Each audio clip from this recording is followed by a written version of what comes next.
This is Marsha Scarbrough, International Living's Spain correspondent. Today I'm in Villajoyosa, Spain, with another American expat, Diana Barks. Hi, Diana. Hi, Marsha. Where are you from? In the United States, I'm from St. Louis, Missouri. Yeah, St. Louis. And where do you live now? I live in Torremolinos in the Costa del Sol in Spain. In Spain. And how did you choose Spain? How did you decide to come to Spain?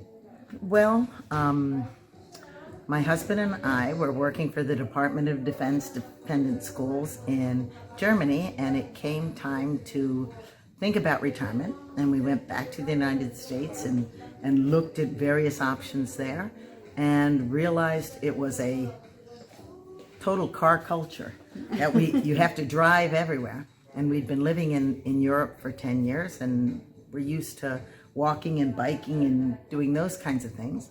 And Germany, we felt would be too cold when we retired. So 2 years before we retired, we took a Thanksgiving break and came to Spain.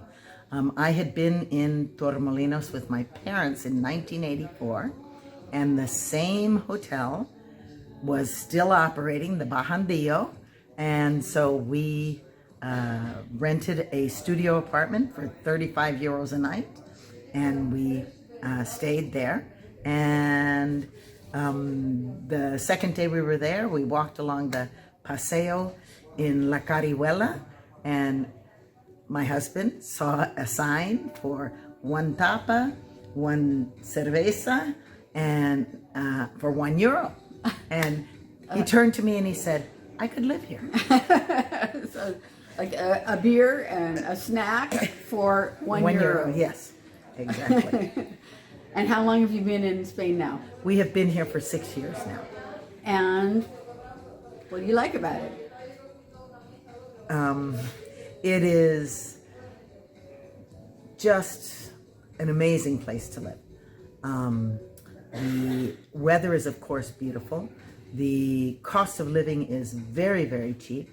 There are, granted, we've had COVID for the last year and a half, so we don't have as many fiestas as we used to have, but there's... But normally... Yeah, normally there's a fiesta every week or so. Yeah, it's unbelievable.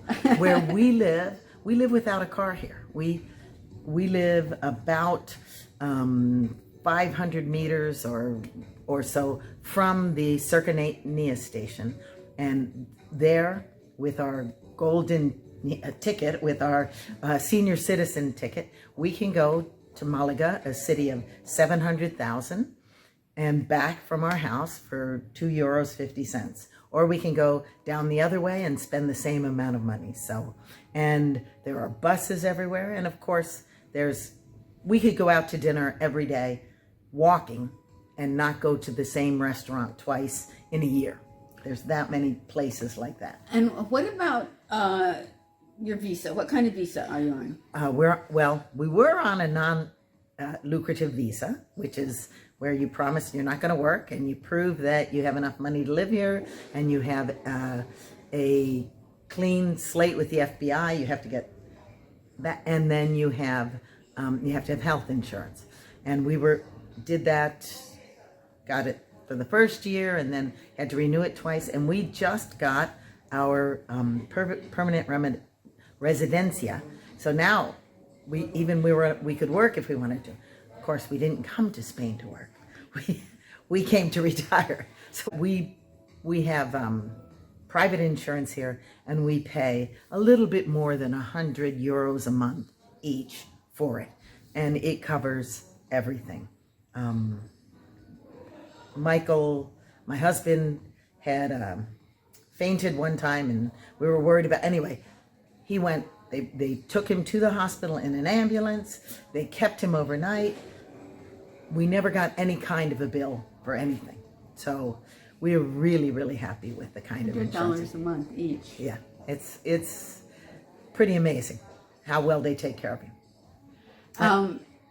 And let's see, what is the biggest challenge you have?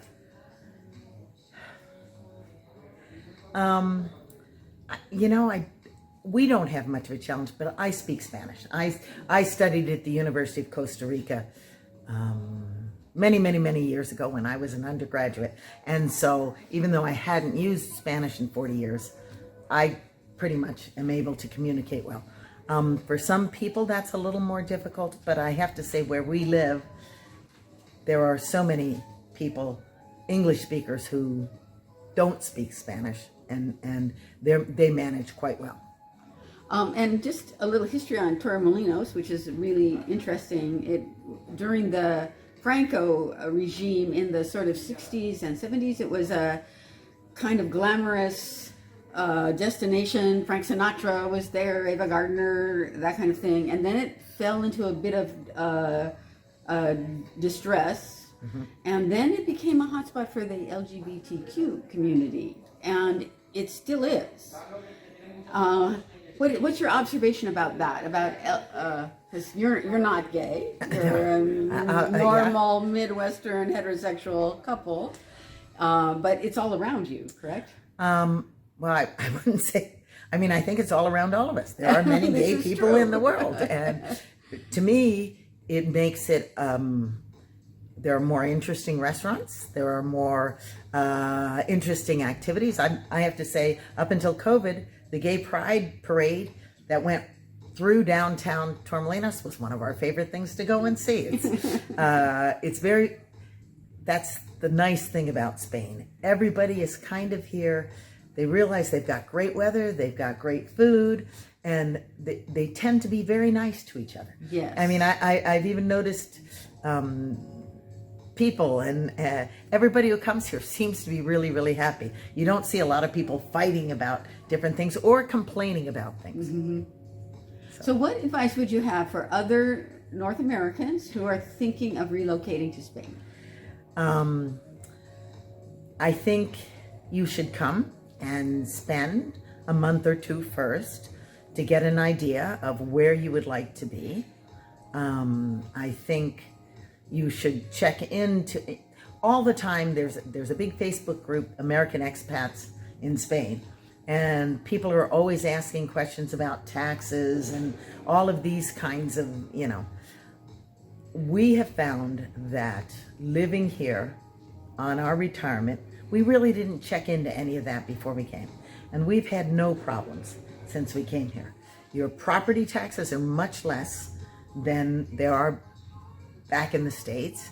And we found a firm it's a firm that's in Madrid, but we send our tax information every year to them, and they do our American taxes and they do our Spanish taxes.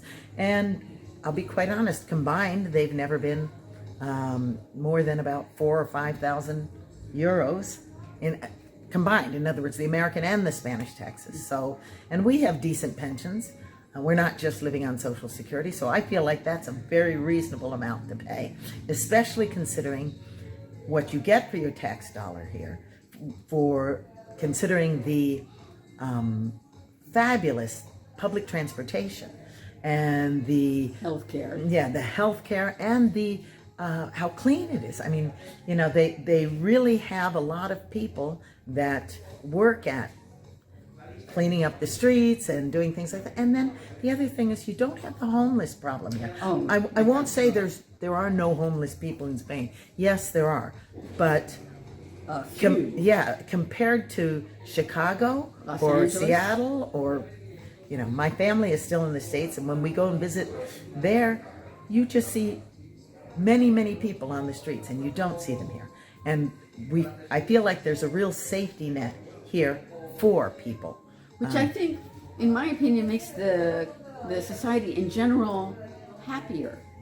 People are secure that they're not going to go bankrupt if they get sick or lose their job or something like that. So in general, they can enjoy life more. Yes, they can. I remember one of the things that made me proudest to be living in Spain was a couple of years ago when they were having some of the